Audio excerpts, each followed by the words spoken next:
Hello and welcome back to the Comic Books Matter podcast. I'm your host, Jesse, and with me today is a very exciting guest. He's the owner of the Comics Conspiracy store in Sunnyvale, California. He's the host of the Comics Conspiracy podcast, which might be one of the most in-depth podcasts about the retailer side of comics I've ever listened to. He also has the #1 Twin Peaks fan Twitter account, and he might be the lost son of Robert Smith. It's Ryan Higgins. Hello. Ryan, It's how great are to be you? on. How are you tonight? Good. A little wet. It's raining in Yeah. California, which is always nice. But All of a sudden, California's like, here's all the rain we've been missing. yeah. It does that too often because like there's too long without rain, then all of a sudden it pours for a solid day and a half, and you can't go anywhere because the streets are flooded. Yeah, I forget when I'm like, oh yeah, I forgot rain exists. Oops. Yeah. Yeah. When I went to work this morning, it was like bright and like 65, and me and my friend are like, what's winter? Does winter exist in where we live? And then we left work, all of a sudden like we're just getting like just drowned in our hoodies and stuff. And we're like, oh, that's what it is. I was literally helping a neighbor with something, and I hear this noise, and I'm like, is your washing machine on? Like, what is happening? And I'm like, oh, there's rain outside. Oh, when did that start? Yeah, it kind of surprised me today. I wasn't expecting it. Yeah, it's just I wish I understood why California does this. I mean, I know there's other factors, but it's always seemed like with California, it's no rain, just destroy everything rain, and rain, and destroy everything rain again, and then it's spring. Yeah, we're just not built for it. Yeah, especially up like where like you're down in like the Valley area, and I'm down in South Bay, San Jose, and I'm more up north, so it's like we get hit kind of the worst of it, and everybody else is like we're just hot the whole week, the whole year. Yeah. So Ryan, I just want to start off like, where did you get into comics? You're a big comic shop owner. Not to say like the comic shop's huge, but everybody that I know knows you in a lot of ways. Oh boy. When I shared with some scary. of my friends that I was interviewing you, they're like, "How'd you get Ryan?" Oh geez. So, man. Like, a lot of people know you just in the world of comics because you're so vocal about the retailer side, and you're always yelling at websites because they get things all the time. It's been really interesting because I've been listening to the past podcast to catch up because I always try to go back and listen to everything when it's something I really love. So I'm like at episode like 250, I think, in the past. And like every article is Bleeding Cool. I'm like, I know there's a turning point. I know there's a turning point for Bleeding Cool becomes the enemy. Yeah. It's probably Bleeding Cool. I mean, I won't get too far ahead of ourselves here, but it's definitely a bit of a love-hate relationship. I feel like there's not a lot of real journalism for comic books, so they've figured out we just need to be like horrible clickbait instead of you know, rumors are one thing, but clickbait's another thing. So I feel like there's been a bit of a transition in the last couple of years that's been a little frustrating. So and I think it becomes one of the most frustrating things about the comic book community as a whole is the clickbait does more damage in a lot of ways to this industry than most others. Like when they say like Spider-Man 3 is going to have Tobey Maguire or something in it, that doesn't really matter because people are going to see the movie no matter what. Right. But with comics, a clickbait headline that's unbased in anything can make or break a book. Yeah, no, it really can. Yeah, we obviously a big DC fan. Anyone that follows me on social media, or the podcast, but we even my regular customers were like, "What's this? DC Comics is closing?" And I'm like, "Oh God, no, they're not closing." Just a couple people are mad that they'll never get hired there again. So I guess. Well, one of the reasons I'm on the podcast is talk about one of my favorite comics, The New Warriors, and we'll get to that a little bit later. But that was a real early book in my history. So I mean, it's pretty. We can kind of. I won't talk about them too much, but I grew up on the East Coast. Grew up in a small town in Massachusetts. I really think it's tough because sometimes you just don't remember what the first thing you saw was. So I don't know. I probably could have seen some episode of Super Friends that just didn't stick with me, or the episode of like the Batman 66 show like on rerun or something. But I know the first thing that I really saw that I recognized as a comic book thing was the Hanna-Barbera Fantastic Four cartoon. It was playing in reruns with a bunch of other shows, bunch of other cartoons, just Saturday morning thing.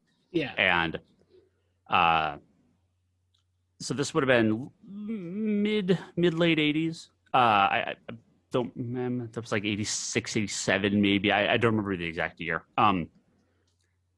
And shortly after that, some of like the Marvel trading cards, those came out.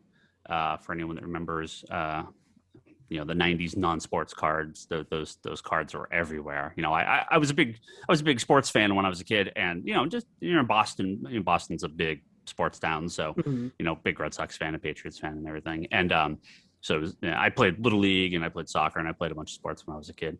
And so it was there was like a card shop, and they had like comic book cards as well, right? So I kind of picked up those at the same time. Again, an ironic story, when the Batman movie came out, I have a very distinct memory of my parents wanting to go see it and me telling them I do not want to see the Batman movie because I don't like DC comics. I only like Marvel. Because that was like what I knew, right? I think I knew DC was a thing. So I would have been 10 when the Batman movie came out. So I was still pretty young. But I remember like not wanting to go to see it. But of course we saw it, and I was like, oh, never mind, Batman's awesome. Yeah. It was a little scary when you're a kid. I mean, that movie's got a little intense. Joker is a little creepy. Yeah. When I was I was like, I don't even think I was 1 year old yet. My parents took me to see Batman Forever as a baby. And they got flack from every one of the other parents around them because you were like crying, right? Or something. I didn't cry through the whole movie. That was the surprise. But they charged my parents. They always say like they're always mad because they charged me for an adult ticket, even though I was a baby. Yeah, but yeah, they're like, "Why'd you take him to such a violent movie?" And they're like, "He seemed like he was interested when he saw the trailers." Oh, that's funny. Yeah, so I like that the movies are the first experiences in a lot of these people's stories, because I think movies are a good gateway drug, and I hope the new Marvel movie too. Yeah, and I didn't at this point I don't really know that I would have consciously been aware that I was into comic books, because these were all kind of like disconnected events. Watching the cartoon, the trading cards, I just buy a couple packs. Like, it wasn't like I was obsessed with them. Watching the Batman movie, these were all like, it actually, it didn't really click with me till I was older that I had done these things, but I remember doing them, but I wasn't like, I'm a comic book fan, right? Yeah. So go flash forward to 91. So it would have been 2 years later. So it would have been 13. And yeah, how was I? 11, 12? Yeah, 12. There was a bookstore, a small bookstore, so, small, it was like a Crown Books or one of those older chains. And my mom had to run some errands, and she just dropped me off at this bookstore to hang out and look at stuff. I was really into science fiction. At that point, I'd started to read more like, science fiction novels. And I think I knew what like Dungeons and Dragons was. I don't think I'd played it yet, but I started to kind of get into the nerdy stuff. And there was a spinner rack, right? The old comic book spinner rack. And I think I had like $5 on me, and comics were like 75 cents or $1, right then. And I just was looking through, and I was like, oh, comic books. Yeah, this is the Batman thing. This is, the Fantastic Four. Like, I just sort of, I knew what they were, but I hadn't really read them. And so I grabbed a stack of comics just as like, oh, this seems cool. And that was the beginning of that was it. Like, the one trip, and I was hooked. I don't know what other comic I bought that same day, but I know one of the comics I bought was Darkhawk #4. And I still to this day, like, in a shelf of X-Men and Spider-Man and Batman, why did I buy Darkhawk? Well, it's a cool cover. It's like a big robot fighting an even bigger robot. It was a neat cover, but like, I have no clue why that was the book I grabbed, other than just the cover. The cover seemed interesting to me. I honestly think, and this is why I think new characters are so important in some ways when it comes to younger kids getting into comics, is Spider-Man and Batman or Superman, like the designs are newer and fresher every time, kind of reiteration, but they are kind of similar to the original, which came out in the 50s, 60s, 40s, all that. So Yeah. when you have Darkhawk, Darkhawk is a 90s character. He looks very, very much. so like when a kid from the 90s is like going in, it's like, what is it? He has wings and the wings look like blades. Like yeah, it's all shiny and angular, and so yeah, I mean, that was the start of it. And again, like I think a lot of people, we're comic book stores and subscriptions, and especially digital, are make collecting comics very easy. Even though those things existed when I started buying comics, not the digital part, but the stores and subscriptions. There was no comic store near me. It actually was a couple of years before a comic store opened in the town that I lived in.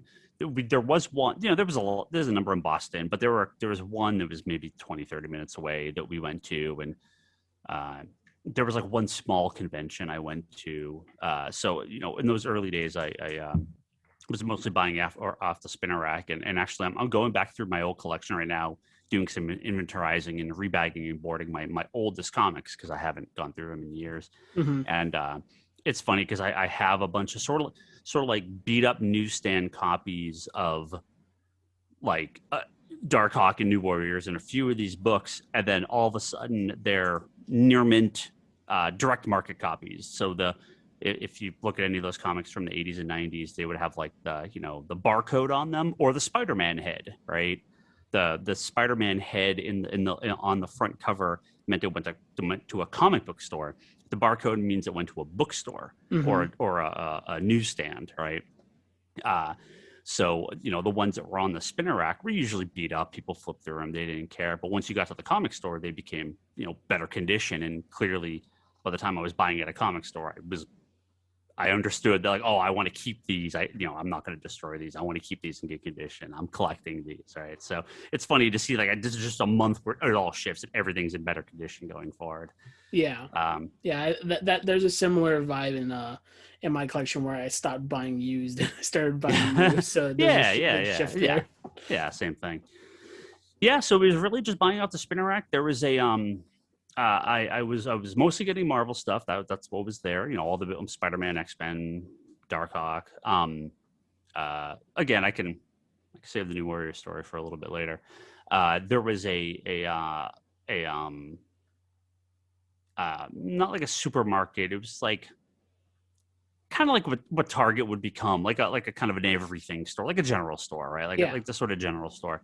And they had a spinner rack. It wasn't the one I normally would buy my comics at. It was a little bit further away, but they would take their old comics and throw them in a bin and just put like a 25-cent sticker on the front of it.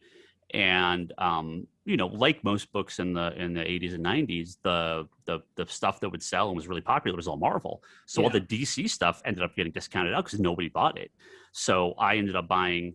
That was how I started buying, like, Batman, Superman, Justice League International.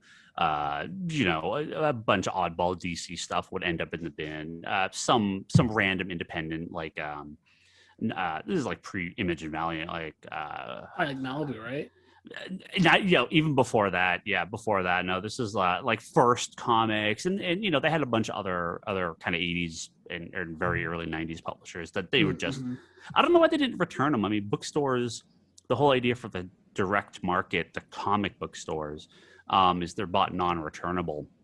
The newsstand, so a spinner rack at a bookstore or an actual newsstand, those were all returnable. So I have no idea why the store didn't return them. They just made them cheap, and I didn't complain. I got, I could buy one X-Men, but then 4 issues of Batman, so it was great. I loved it. I would assume since it was so cheap, there's like, it gets people in the door. Yeah, maybe. Yeah, and I would just go there and I'd get my $5 allowance or whatever and walk in and just buy like 20 comics. It was great. So yeah, then a comic book store opened. So I'll never forget. One of my friends was like, "Hey, did you see they opened a comic book store?" And I'm like, No, they didn't. Get out of here. Like, I would know, And we got on our bikes. We drove to the little downtown area. And sure enough, there's a comic book store there. And I'm like, when did this happen? this is the greatest day of my life. So it was closed because it was like the weekend. It was like a Sunday. You know, again, small town, everything's closed on Sundays. And so I remember going down like a couple days later and just being like, yeah, the place, man, in my mind, it was small. So it must have been like a shoebox. It must have been just absolutely tiny. Because I have, again, memories of kind of looking out the wall, and they have like a couple issues, like long boxes of back issues. Like it was a very, very small store. Yeah. But it was the greatest day of my life. I was like, oh my God, there's a real comic book store, and they have old stuff and toys, you know, and it was amazing. Store was called Paper Heroes. And that led to, you know, I hung out there all the time. I'd go there every single day. I set up a subscription, a pull box. I bought, you know, I'd start buying all my regular books there. And I remember the death of Superman was about to happen. All right. So we're kind of getting a couple of years, you know, it was at 93. And I told him, like, oh yeah, you know, I need to put all the Superman books on my pull list now because I want to get this whole story arc. And I remember the day Superman 75 came out, I got out of school and I walked down to the store, and there was a line of 100 people, and I'm like, what is going on? And I kind of wiggled my way through the line, and I walk in, and I'm like, Again, I'm a kid, right? I'm still like 13 years old at this point, 14, 13 years old. And I'm like, what is happening here? And the guy was just like, oh my God, like it's been like this all day. It's been crazy, blah, blah, blah. And I said, do you need any help? Like, I'm here all the time. Like, do you want me to help pull boxes or talk to the customers or bag them up for you or something? The guy was like, yes, please. Because it's just the one guy, right? I mean, there was no employees. It was just the one guy, you know, with this tiny, tiny little shop. And I mean, the rest is history, I guess. That was my first time working in a comic shop, totally illegally at the age of 13. Just, you know, and I would help out on weekends, and I would go after school and kind of, you know, I would do inventory for them and sort of like, you know, clean stuff up. And yeah, it was, we weren't there very long. We ended up moving to California the following summer. So yeah, it was only a couple months later. I didn't work there for you know, years or anything. It was very short, but that was like, I worked at a comic book store for a few months, and it was amazing. Yeah. And my question for you then is so fascinating, because like I know my buying habits when I was a teenager to adulthood, and I didn't have the money to buy the books I was buying. They usually supplied my parents the money for it, because my dad reads them too. Oh, cool. So he would read them, and since he read them, he just gave them to me afterwards to read for the most part. But he's like, okay, you get to pick what books we get though. I'm like, cool. That means I get the books no matter what. So that's how I was paying for them as a teenager. But how were you paying for all of the books as a teenager, other than working that summer for them, probably? Well, when I was younger, I had a paper route. So again, think small town, 80s, 90s, paper routes were still a thing. So, you know, they actually paid okay, especially around like Christmas and holidays. Like, we get some good tips. I mean, it's nothing like a real job, but you're a kid.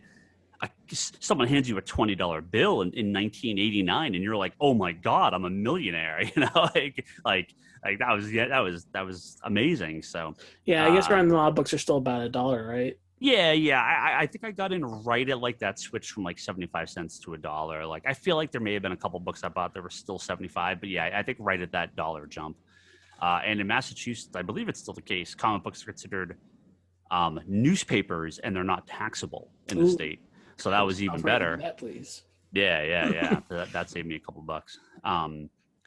Yeah, but I always work just, you know, cutting grass, mowing lawns, that normal kid stuff. That's definitely something that I think is all but gone today, except for in maybe like small rural towns. It's definitely not something that you're going to do living in the Bay Area. It's just not really how things work anymore. But you know, my parents, we were far from wealthy, but you know, my parents both worked. They had, you know, I grew up very, very solid middle class suburban Massachusetts, they would give me some allowance money, and it wasn't a lot. It was $5-10. I mean, it wasn't like they were giving me hundreds of dollars or anything. But I had nothing to spend my money on except for comic books. So $5 a week was like, man, it's 4 or 5 comics, and yeah, it's. And then when I worked at the shop, I basically just worked for credit because all I wanted was more comic books. Like I didn't need anything else. It was amazing.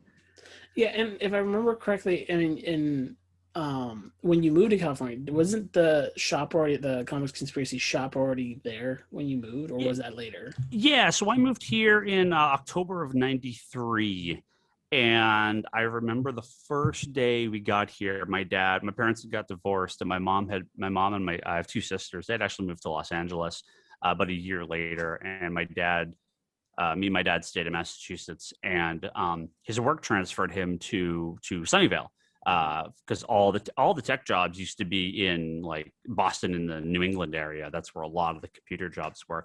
But by the 90s, Silicon Valley became a thing. So a lot of them got transferred out this way.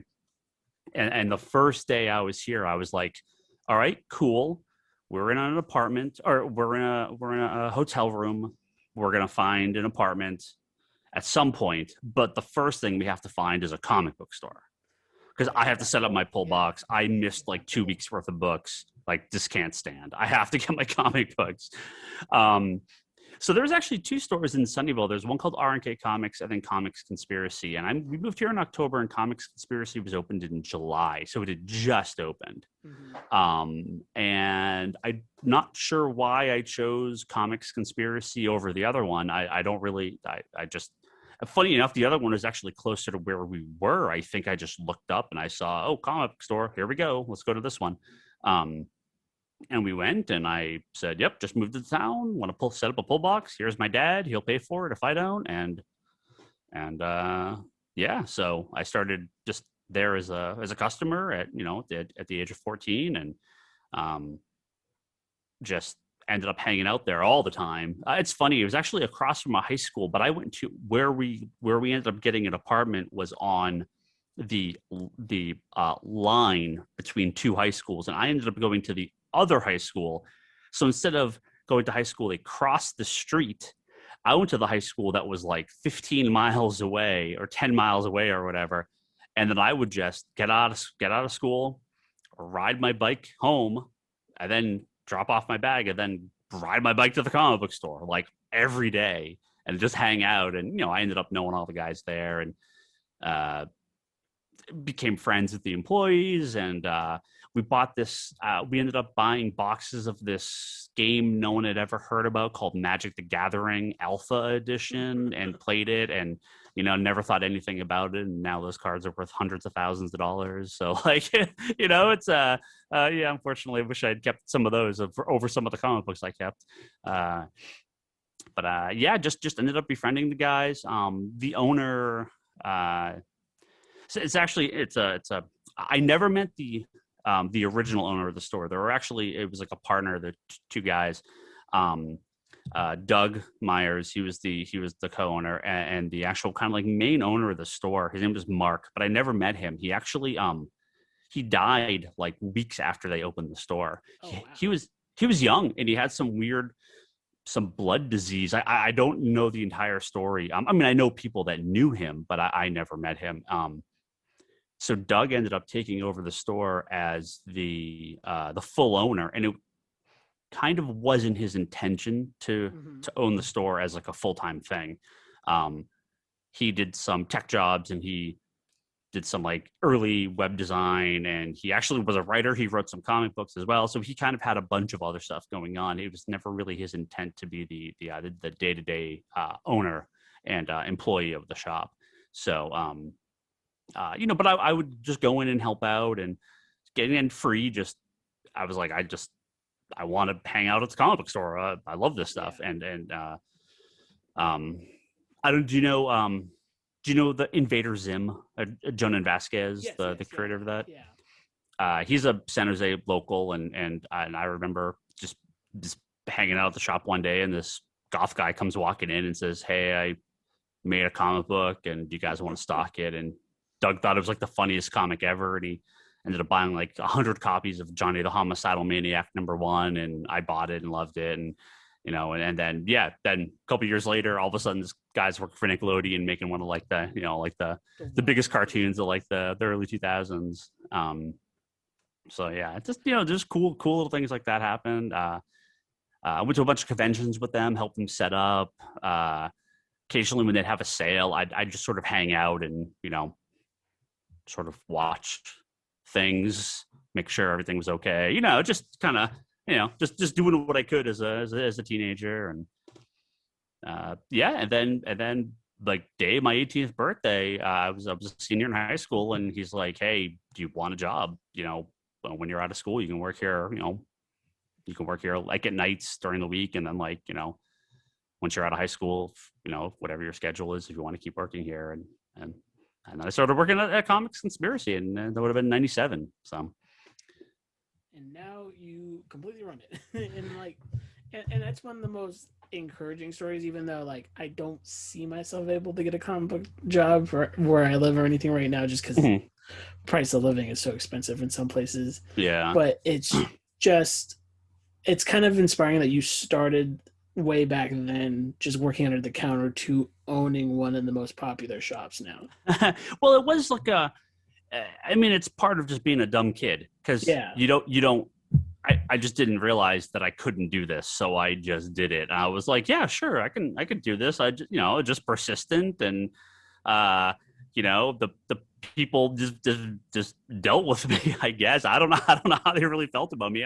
They kept me around, so they must have liked me. I must have been doing something right. So Doug ended up selling the store after a couple of years. So like by like 2000 to a customer named Ken, and we were talking earlier, and so Ken now runs a shop up by you. But his time in the Bay Area was short. He was a customer, then bought the store, but he had another full-time job, and it just kind of, things didn't quite work out with him, and the store was definitely having some trouble. And we're like .com boom, or the boom had happened, and now the bust had happened, right? I mean, all of a sudden, everything the Bay Area was dying, and all the tech stuff was dying out. And again, if people can imagine that this 20 years ago, 21 years ago, and the Bay Area is very different now. But at the time, there was a question of how this stuff was going to all pan out. Apple wasn't what it is today. Twitter and Facebook didn't exist, and Google wasn't really a thing. And so I mean, very, very totally different world. So I worked I worked part-time at the shop. I worked part-time at a record store that was in town. I ended up working a little bit at another comic book store. The two owners were friends, so I kind of would do like a one-day shift at the other shop just to give the guy, like, I would work Sundays there just to give him a break. So I was kind of bouncing back and forth between the two shops. But there was talk pretty early about me buying the shop, because Ken it just wasn't going to work out, that he was going to be able to, I think that the situation here just wasn't working for him very well. So we had talked a couple times, that I could end up buying the shop. I didn't really go to college or anything when I got out of high school. It's funny, my wife's a college teacher now, so she we kind of went very different directions in our post high school world. But I kind of knew what I wanted to do, and I definitely didn't want to work retail my entire life if I was just running the cash register. It's I actually did, when I had some friends that worked in tech, and a couple of the customers worked in some of the tech industries, and I applied. I had an interview at one of the big manufacturing companies here, just as like a gopher, just as like a secretary, basically. Just I didn't go to college, so I took a couple college classes, but again, I was like, I kind of like this independent retail. I wasn't working. I did work briefly. I worked for like a year at Blockbuster Video. I mean, it was fun, but it was horrible. I get that. I worked at a bookstore, and again, it was a fun job, but it's a real retail job. Not the comic book store and the record store were awesome. They were like this. It's work. It's a lot of work, but it's Yeah, like because before I have my current job, I was working at Walmart, and when I was working on the food side versus the electronic side, there's a real difference between having to sell customer food because you don't Yeah. care about food, and like, hey, this new movie that's really cool. You want to watch, or this Yeah. new game's out, because you knew those things and you liked those things, so they were easier to sell those things. And I loved books, right? I mean, I read a ton of books, but I don't love the Oprah book of the Yeah. month. And that's who would come into the bookstore. I don't love the romance section. Again, a Blockbuster. I mean, I love movies, but I don't love the shitty rom-coms that people. Oh, can I swear in here? I didn't even ask. You're fine. The rom-coms and the random garbage people would buy, and I left. So I was only at Blockbuster for like a year, 18 months or something like that, and I left right when they started to get in like DVDs and like widescreen copies of stuff. Oh yeah. And again, if you're younger, you have no idea what I'm talking about. But if you're, I'm 41, so if you're my age or a little bit older, this was the time when all those old VHS tapes started coming in with widescreen versions, and there was still that generation of older people, older than me, that are like, no, but it's all that black bars. I want the full screen. I want the full movie to take up my tube TV. And you're like, no, you don't. I was the total hipster video nerd working at Blockbuster, be like, no, you need the widescreen version. That's the full movie. No, yeah, that's around the time I remember my dad, because he used to be he still is when it comes to music, but he used to be just a real tech person in general. Yeah. And I just remember saying, like, this is what you always want to get, the widescreen. You don't want to get the full screen because full screen cuts off the picture. Yeah. Even as as an 18-year-old, I knew what was going on. Yeah. Well, and even again, working at a place like Blockbuster is great because we just took whatever we wanted. Like, I'm not stealing. Like, we would borrow the movies. I watched. And what a perfect age, 18, 17, 18, 19, right in that era, to just watch all this weirdo stuff and experimental movies. I watched a bunch of old samurai stuff, bunch of classics, black and white. You joked about Twin Peaks at the beginning of this. I mean, that's how I saw Twin Peaks. I didn't watch it when it came out. I would have been like 10 years old, 11 years old. But I knew that this was a thing, and they had like the VHS box set, and I just took the box set and watched it. I'm like, this is amazing. It's it's weird and funny and goofy and bad and surreal. It's still one of my favorite shows. It is my favorite show of all time. Gun to my head, Twin Peaks is my favorite television show ever. It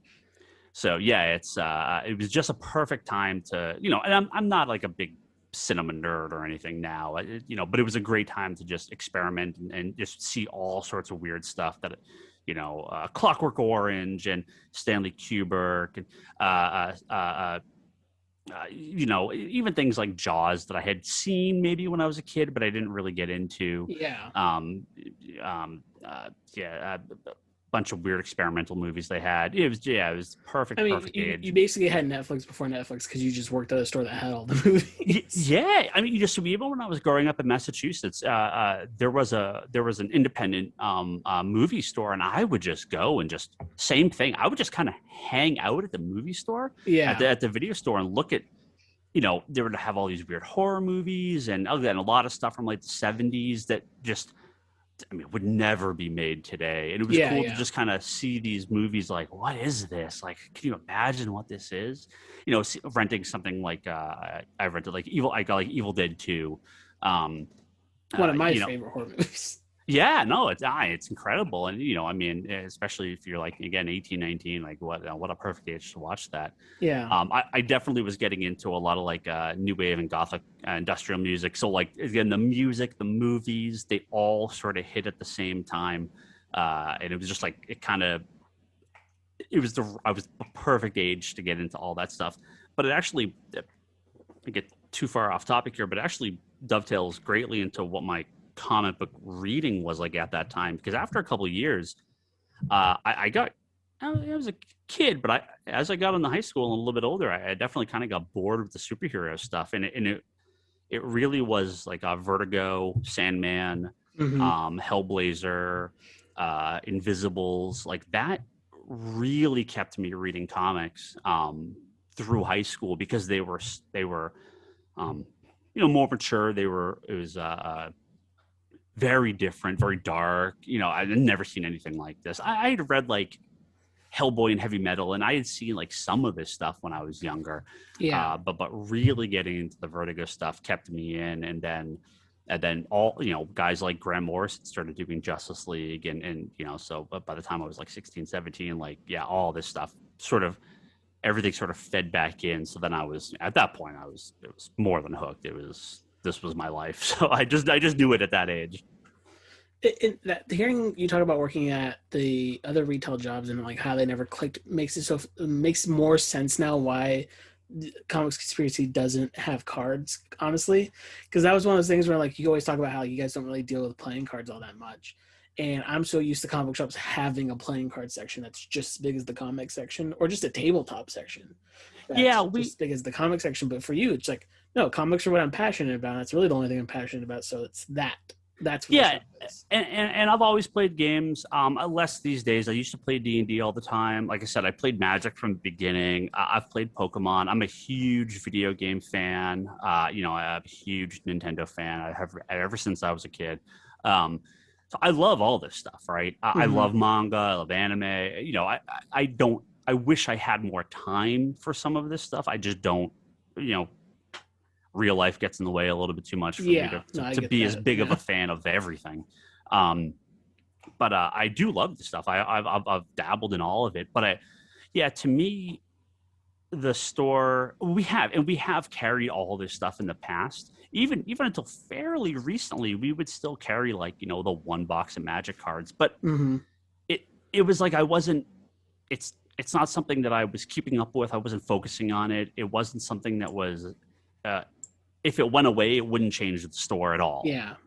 And I was like, we started to kind of get a little bit bigger stacks of like some incentive covers. And I was like, I gotta find a way to like really display these better. And I said, we have this little section of Magic and Pokemon cards that I sell occasionally.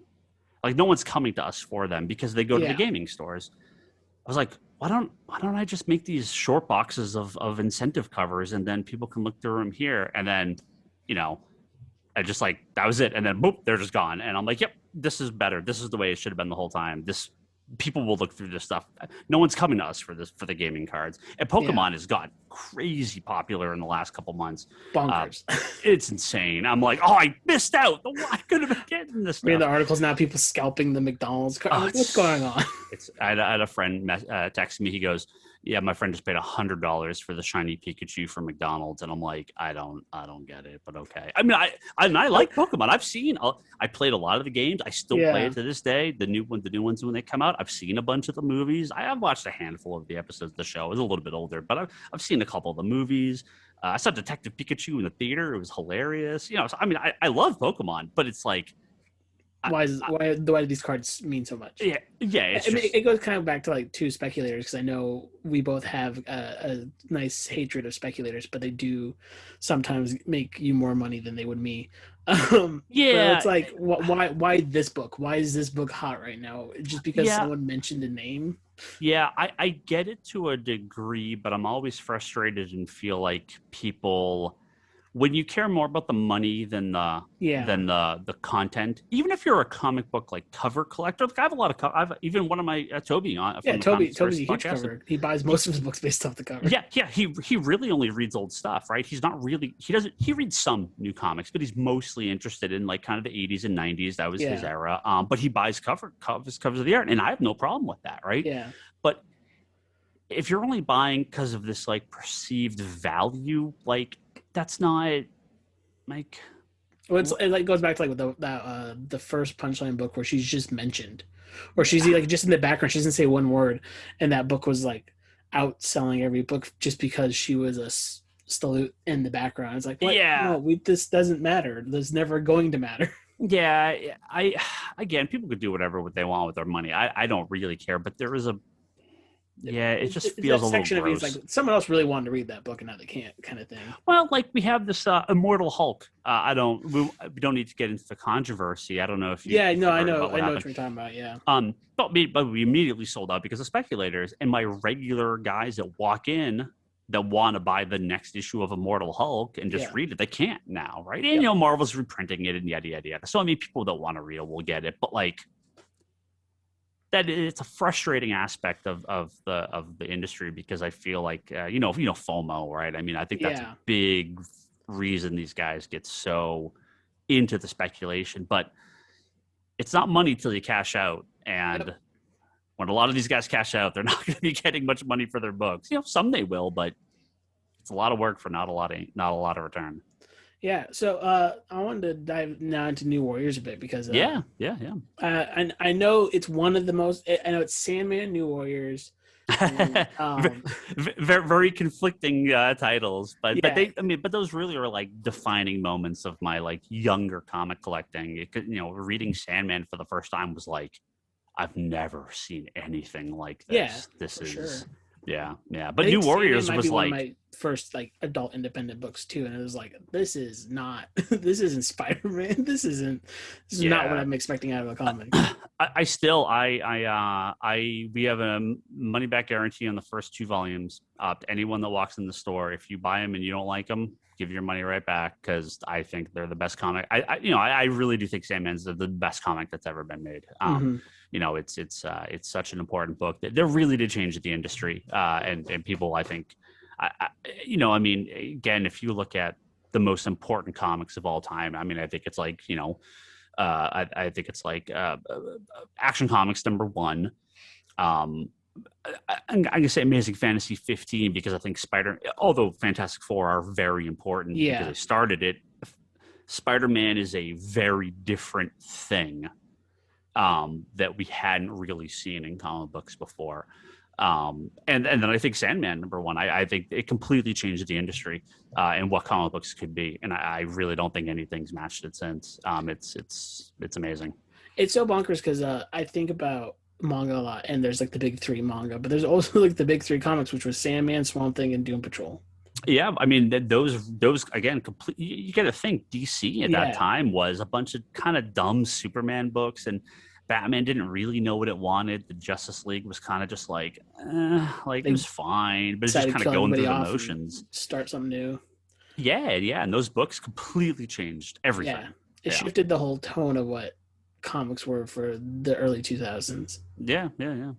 All the way to now. So New Warriors, I never read New Warriors before this week, but I did read stuff around that time because I talked about before. Like I read the Nova run around that time, and I have a bunch of Spider-Man and Avengers around that time that I read a lot growing up. Yeah. So I kind of got the vibe of what 90s Marvel was, but what's so surprising about New Warriors reading it is it's not 90s Marvel in the way I thought it was going to be. It's much heavier from this jump than any of those other books, and the characters surprisingly hate each other for the most part. Like, there's some friendships there, but most of them are like, especially the guy who started the group, Night Thrasher, right? Yeah. Everybody hates him. Yeah. No one likes it. And, it's just like, it's so amazing that that's the dynamic of that team. And then you have someone like Speedball, which I know is one of your favorite characters. I know why now, because he's so fleshed out from the first issue. Yeah. And he's probably the most fleshed out of all of them, even though like Nova existed before him. Yeah. So with the New Warriors, again, we'll go back to what I was saying. I kind of wanted to keep them out of my secret origin here, just because what happened was I'd read that issue of Darkhawk, and then it was like a couple months later, he was in an issue of New Warriors. It was like number 17, maybe. I can't remember what the number was. But it was in that early run. And I was like, oh, Darkhawk, that's the guy I read that couple comics about. Mm-hmm. I got to get this. And I bought that issue of New Warriors, and I was like, oh, this, and again, when you're a kid, I was like, oh, this is a whole team of kids. This is cool. I get they're older than I am. They're teenagers or 19 or 20 or something like that. But they were young. And I don't think I had seen the Teen Titans. I kind of almost wonder, had I seen the Teen Titans first, if I would have the Teen Titans are one of my favorite comics ever. But New Warriors just, it was unique. It wasn't Spider-Man, you know, it wasn't this big popular thing. It was this kind of little more niche thing that I could call my own. And I've been like that again with movies and music and TV shows. Like, you know, I kind of always gravitate something that's a little less popular and a little more quirky and maybe not perfect, but it's something that speaks to me. And yeah, New Warriors is one of those books that, I mean, even as I got out of the traditional superhero stuff, I kept getting New Warriors. And, as books do, they tend to, kind of vary in quality, and they've tried to bring the team back a number of times, and it just never really clicks. Civil War, if you read the Civil War comic, they're obviously a major part of that, and someone who loves Speedball, clearly what they did to Speedball, I have some problems with, but the fact that still today I can look at that, especially those first like 50 issues, but I mean, most people will tell you those first 25 are like perfect. That are fans of the New Warriors. Like it's still, to this day, it still resonates with me. It's still one of my favorite experiences. I'm sitting here. I got some comics. I didn't get my run. I bought another run of the comics and got them bound. So I have like the hardcover collection of like 20 issues at a pop that I put together, and I flip through them all the time. I love reading them. It's still one of my favorite experiences in comics. And yeah, like those first 25 issues, Fabian Nicieza and Mark Bagley. I mean, it's so unlike a lot of comics at the time, because they weren't. Well, Night Thrasher's rich. But he's not Batman. He's not Bruce Wayne, right? I mean, he's trying to do something different. And yeah, like you said, he basically he traps these other characters. He traps Firestar and Nova and Namorita into being on this team, and he's like, I need you. Everyone else is not gonna care about you. I'm gonna, like, I have a specific goal that I need to accomplish, and you're gonna help me whether you want to or not. So it's an amazing dynamic. He's such a bad superhero that before they even hit issue 12, Punisher's already trying to kill him.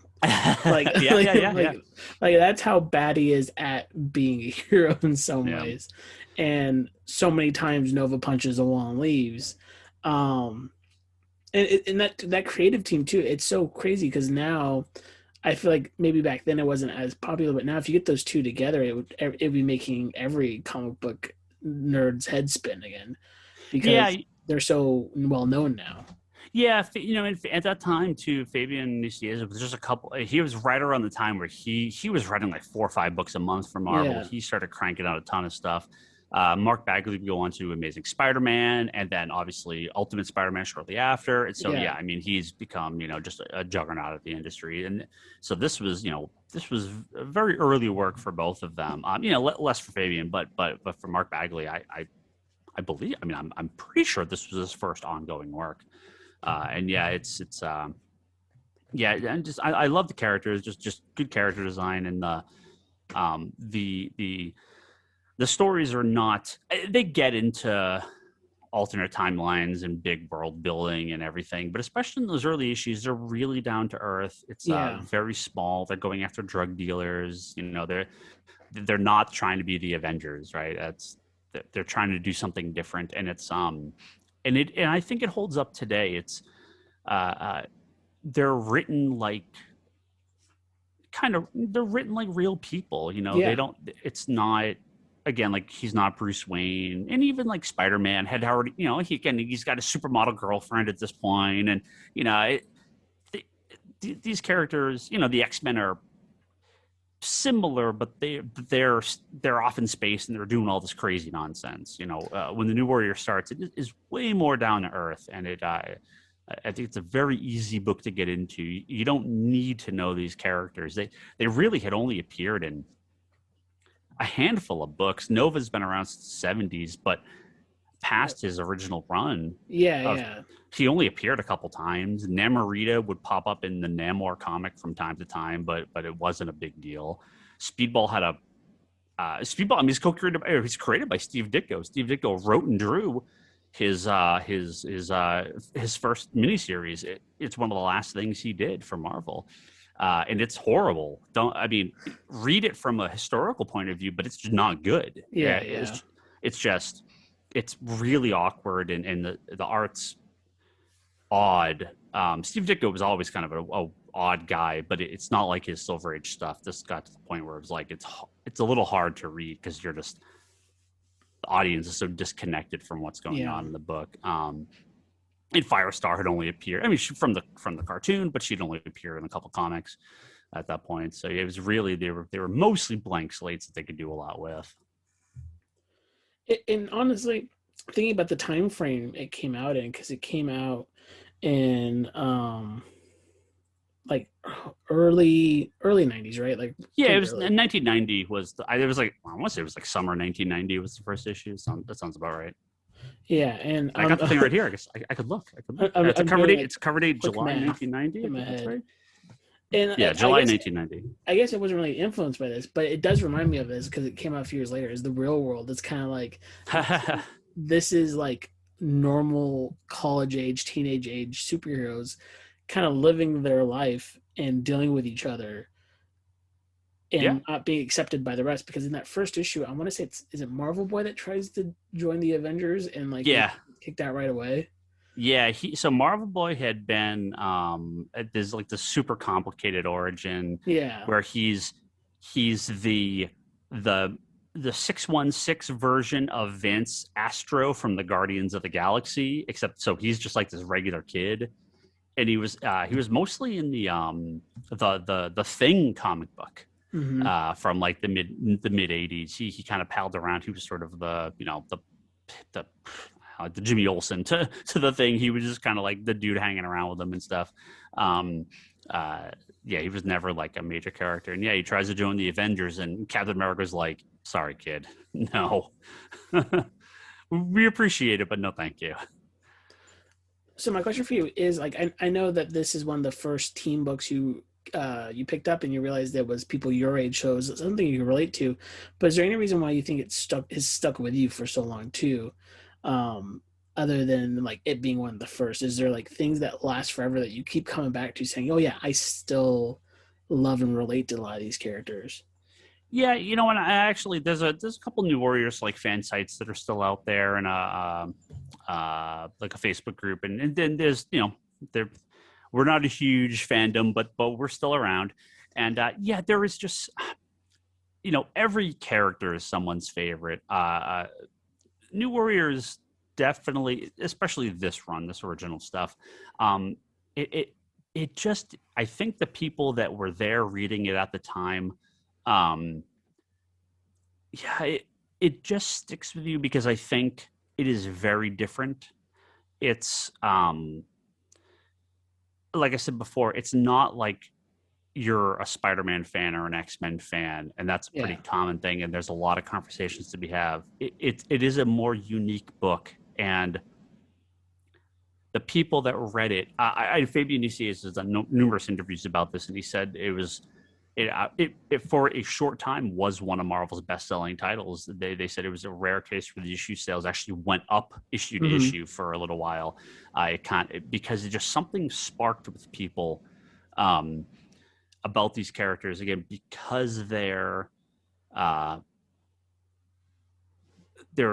much smaller. You can do more with them than you can a Superman or a Spider-Man or an FF at this point, right? I mean, you obviously can have stories, you can do whatever, but I feel like they're more willing to do deeper stories when you have a smaller character, and I find them like that with a lot of my favorites, whether it's like The Question, or I don't know, like a Blue Beetle and Booster Gold, right? I mean, I think they're not afraid to do some weird stuff with them and see what clicks, and it doesn't always work, obviously, but I think the New Warriors are just that. Those random characters thrown together, there was such a weird mishmash that you could like, okay, can we do this more down to earth, straight, more teen drama? I don't say teen drama. That feels like it's not like a CW show. It's Yeah.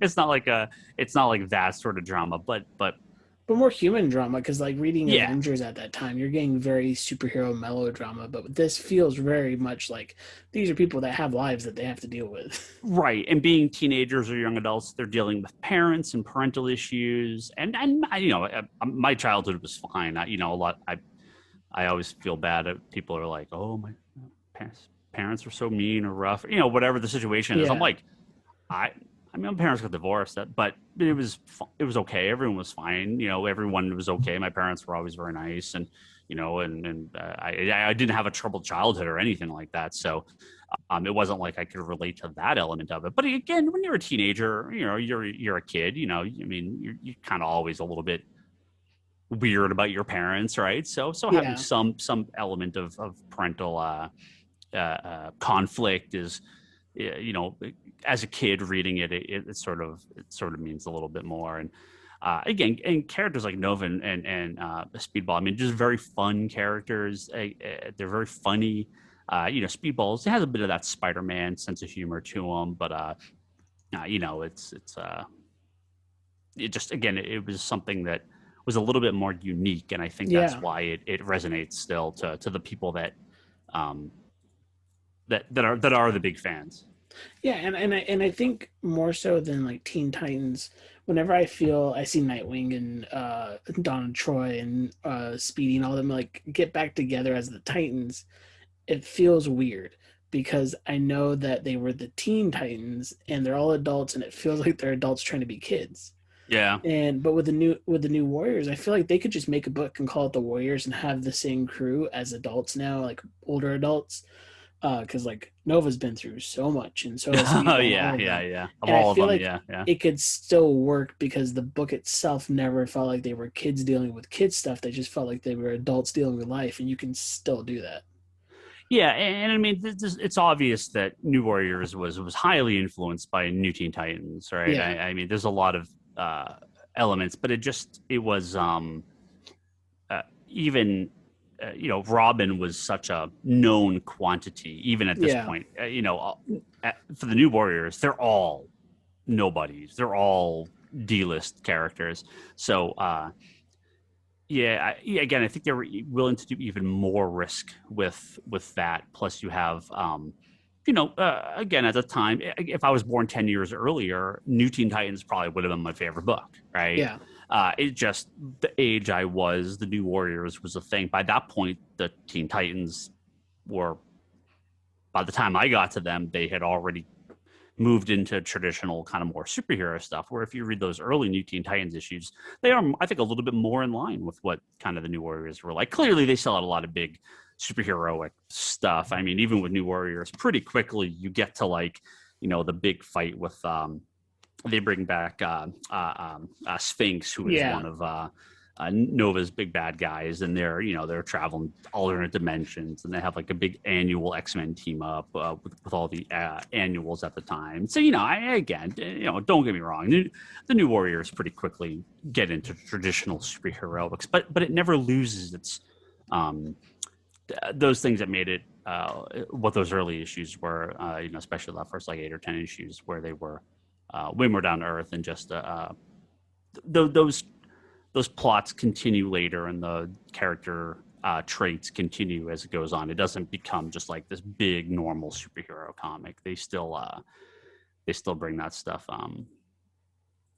They still bring that stuff to the forefront from time to time. So yeah, and I remember reading I'm trying to think off the top of my head, the newer Nova, the early 2000s or the mid 2000s Nova, the one by like Abnett Lanning. Yeah, Abnett Lanning. When he comes, I believe he comes back to Earth at some point. Yep. And he runs into the Darkhawk and all of them and stuff. And it's like, reading New Warriors now, it felt like that through the Abnett Lanning books, because these characters just were friends. They were good friends, and they can stay that way. Yeah. I want to move into a couple of questions that some listeners of the show brought up about, especially about like running a comic shop. Yeah, of course. But the first question is, what ends up being the most stressful part of owning a comic shop that no one realizes? It's a job. That really is the honest truth. I all the time, people are like, oh, it must be so fun. And I'm like, it is, but it's work, I really work 7 days a week. I do a lot of stuff from home, especially during COVID. I've transitioned a lot of my more computer work to doing it from home. I can log in remotely and do a bunch of stuff. So we're trying to keep staff still now as separated as possible. Just fewer people in the shop in general. But small business is it's tough. When things are going good, it's fantastic. But when things are going bad, it's terrifying. Yeah. It's all you. We've been very lucky where we are in the Bay Area. A lot of our customers are still employed. A lot of them work at the tech industry, so people are still working. We had it was very scary at first because we were shut down. There were no comic books for 8 weeks, almost 8 or 10, 6 or 8 weeks. Mm-hmm. We really had no idea what was going to happen. But customers came back very quickly once we started to ship. We got some good support from online.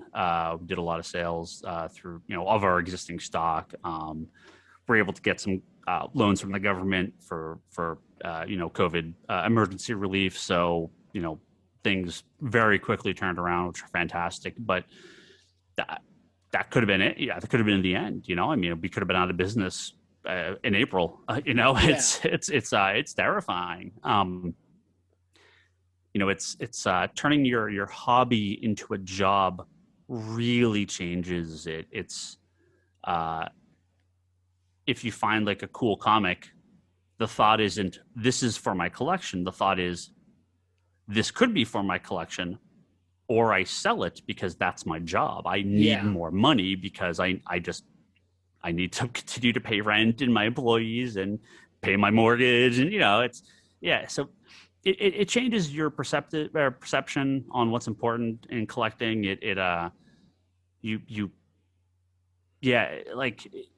Really it is just people don't. It's not just throwing a bunch of comics on the shelf and walking away. It's especially in today's, not even COVID, like even pre-COVID. I mean, the world is very different. A brick and mortar bookstore is a tough gig, in especially in the Bay Area, which is very technologically focused. But you just have to cultivate an audience and kind of it's really just learning how the industry works. Jumping in with 2 feet could be tough. It's spend some time behind the counter, and I was lucky to work for multiple people and got to kind of see the things you do and things you shouldn't do. No, pardon me.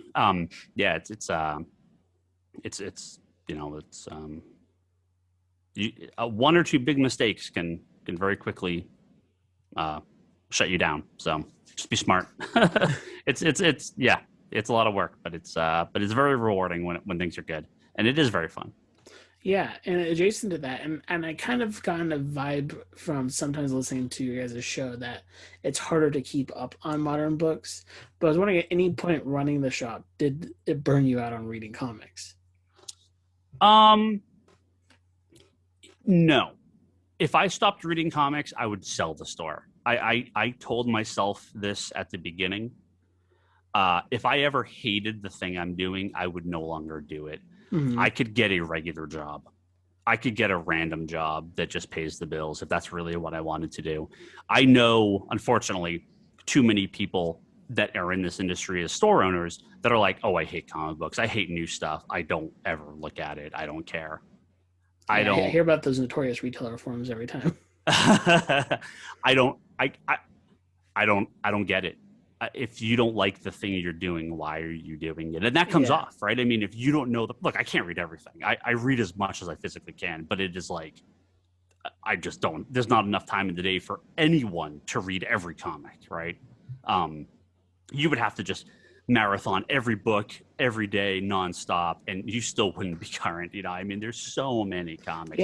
Throw in manga and original graphic novels and foreign stuff. Forget it. It's impossible. Yeah, right? I think I pick up at least at this point about 100 books a month, and That's barely scratching the surface of what's out there. Yeah, yeah, yeah. You know, so I mean, to me, it's um, I get burned out on books. I try to read every number one or every number one I can, especially Yeah. a lot of the independent stuff, just to kind of have a pitch for what the book is. And you know, I'll stick with a few of them.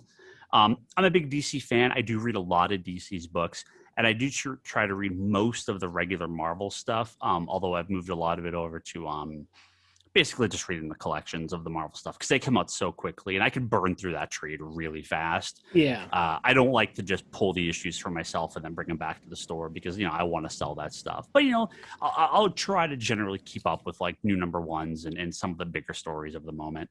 You know, I have definitely burned out on titles, but you know, I try to stick to the big stuff so I can kind of have some idea what's going on.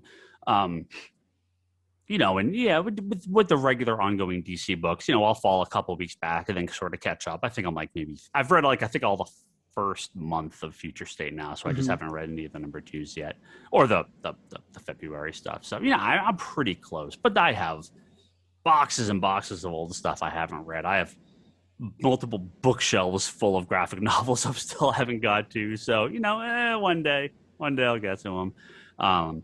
But you know, I mean, it's like video games or movies or TV shows. I mean, unless you're glued to your TV every day, you can't watch everything worth watching. You know, it's impossible. There's so much content out there, and you know, things like WandaVision on now, right? I mean, that's Yeah. You know, I don't get me wrong. I love the comic books, but the conversation at the shop is WandaVision right now. Yeah. That's the conversation people are having. So, you know, that's the thing to what you know. I would always watch the comic movies Thursday nights, you know, when movie theaters were open, because every single person coming in the shop on a Friday, Saturday, we're talking about the movie, right? So like, I want to be in on that conversation. You know, it's a little bit tougher with the comics because you have so many of them coming out. Again, something like Three Jokers was like, this was the book everyone was talking about. So I read it the minute I opened the box. Or, you know, the big event book, or, you know, like Infinite Frontier, that's coming out. I mean, that's going to be something that I read in advance so I could pitch to customers, you know. Yeah. It changes how you read and why you read. I still have a couple comics that are like personal favorites. We basically don't even sell at the store because nobody cares about them, but I still keep up with those to some degree. And then there's just, you know, again, yeah, just try to read as much as I can. Yeah, and I get that too, because like going into my shop, there's only like a couple things are always on topic. Like no one's really talking about King in Black, but they want to talk about Future State. They want to talk about the X-Men stuff that's going on, or they want to talk about WandaVision. So I personally have to keep up with the stuff that I know I'm going to go into the shop and be bombarded with because I don't want to be off guard as a customer. Yeah. So last question is, other than the obvious books like Sandman, Doom Patrol from Grant Morrison, or even like Claremont's X-Men run and stuff, what do you think their comic book ascends the comic community to, like the modern community, that like if a regular person off the street picked it up, they'd be like, oh, this is something special. I know we always hear about all the Vertigo titles or all of the some of the really special Marvel ones or a lot of the independent stuff, but is there something that you think no one really talks about that can do the same thing? Well, you know, there is the reality of what the fandom talks about, and then the reality of what sells. I mean, the best-selling comic books are things like Raina Telgemeier and her Scholastic books, right? Yeah. Or you know, like My Hero Academia. We don't do a lot of manga, but it is one of the best-selling comics in the world, right? Yeah. Not even America, the world. So I think the push for, and this is usually what I kind of recommend when people are starting out or if they come in, the commitment to like the Wednesday subscription single issue comics it's a high bar, right? That's a very strong commitment. You have to make this decision. Grabbing a random graphic novel on the shelf is very easy, right? Yeah. And I don't know that there's something specific that I would say is like more important or less important, but it's that accessibility is so strong in getting people started, because again, many people that are superhero fans, their first comic for a lot of people was just a random issue. It wasn't Mm-hmm. this original graphic novel. It wasn't this, starting point. A lot of people just jumped in, like Darkhawk #4. Why? I don't know, but that's what it was. Um, sometimes it is Ultimate Spider-Man #1, and that's a great spot, but that's usually not how it happens. Yeah. But especially with adults and people that are a little bit older, um, I don't know that they're going to have the commitment for that. I think kids can. Kids are more accepting of that, and most people that I've talked to that started when they were younger, teenagers, or even 10 years old, they can just kind of grab a random thing. But when you get older, I think you want that complete story much more. So I think it's less a specific book, but it's more the formatting is what is most important to sell to that more general audience, because something like Sandman or Doom Patrol, well, we'll find out when Sandman hits Netflix because I have that TV show. Yeah. I don't think. I definitely hear for a lot of people, oh, the first comic I read was Watchmen, and I'm like, so much of Watchmen is based around knowledge of the tropes that then make the comic what it is. If you start with Watchmen, it's like you kind of started at the end, if that makes sense. Yeah, no, I agree. So Yeah, I think there's a lot of history you kind of need to know to kind of get some of the stuff in Watchmen. Yeah, Watchmen makes more sense when you understand what they're, I don't want to say parodying, but what they're kind of referencing in the tropes that Alan Moore sort of turned on its head. And something like Doom Patrol or Man. I mean, Sandman is a little bit different because I feel like that's pretty straight. It's a fantasy thing. It's a little bit easier, but you get more out of it if you've read comics. Doom Patrol, like, holy crap! If that's the first comic someone reads, I don't know what the heck they get out of it. Like, it's so weird, right? Yeah. It is very unusual. And again, I think if you have some knowledge of how these characters normally work, Doom Patrol shows you that other side of the coin. So it's again, when I heard some people that were not big comic fans talking about watching the Doom Patrol show, I was like, what did you get out of that? But then it hit me. They may not be comic book fans, but they've seen the MCU movies. They've seen Arrow or whatever, right? I mean, so they actually, it kind of works because they know how these should be, right? So, but yeah, I think whatever the book is, there's no bad place to start as long as it's something that speaks to them. I mean, I have at the store, when people are asking for very general recommendations, things like Walking Dead we'll recommend just because people know what that is. Saga is a great standalone book that you just read it as is. If they know the movies, I'll say like, oh, yeah, sure, here's Civil War or Infinity Gauntlet. They're very different from the movies, but at least maybe have some point of comparison. But yeah, some people it's just they just, I didn't just grab whatever speaks to you. It's tough. It's a tough question, and there's no real. I think there's actually not really a right answer because everyone's going to be a little bit different. Yeah, and I think you saying like the stuff that is the best selling books are not normal Wednesday Warrior comic books. They're Dogman and they're Attack on Titan, stuff like that. So it is really interesting to see what people come in and go for. Because sometimes I'm in the shop and there's like kids coming in, and do they go straight to the kids comics? Do they follow their parents to see what their parents go, or do they just explore themselves?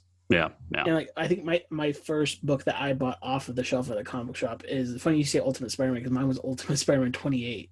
Yeah. And if anybody knows that issue, it's literally Peter trying to get out of school to go stop the Rhino, and all of a sudden Gwen Stacy's there. And he's like, "I thought you were dead." I'm like, "Who? Why? Why did you think she was dead?" And then he finally makes it to the city, and Iron Man has stopped Rhino. And I'm like, "What? What was the point of this issue?"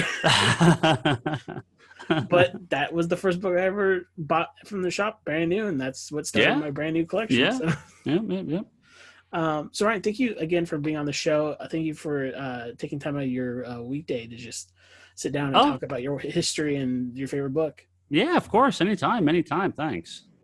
Whatever you want to plug here, you want to plug more of the shop, if you want to plug Leanne's art, if you want to just plug your Twitter account, anything, just go right ahead.